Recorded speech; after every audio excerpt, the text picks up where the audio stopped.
The embryo rescue case.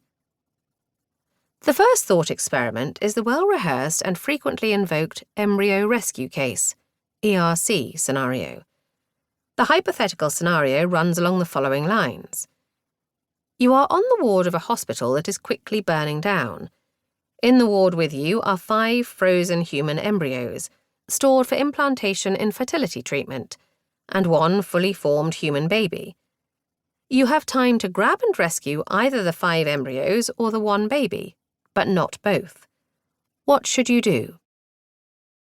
The assumption, by discussants who invoke the ERC, is that almost everyone confronted with such a scenario will respond that you must rescue the fully formed baby.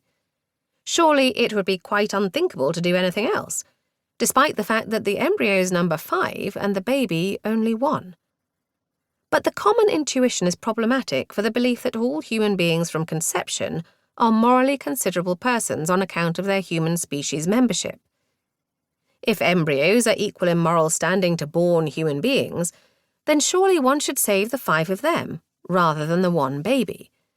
When given a choice as to whom to save, and when all other things are equal, say when none of the imperiled parties is a close personal relation, in which case we might be permitted some leeway, our moral duty is arguably to save the many over the few, the 5 over the 1. Consequently, if the ERC intuition is correct, this suggests that the moral status of the baby seriously outweighs that of an embryo, such that, even though the embryos are greater in number, saving the baby is the only reasonable course of conduct. And this, in turn, casts doubt on the human species membership criterion of personhood. The embryos and the baby are all human beings in the sense that they are genetically human organisms. But it still seems that we accord the baby a moral standing we withhold from the embryos. Defenders of the view that all human beings are persons from conception could just reject the common intuition that, in the ERC, you are morally obligated to rescue the baby rather than the embryos. That intuition, they may say, is simply mistaken.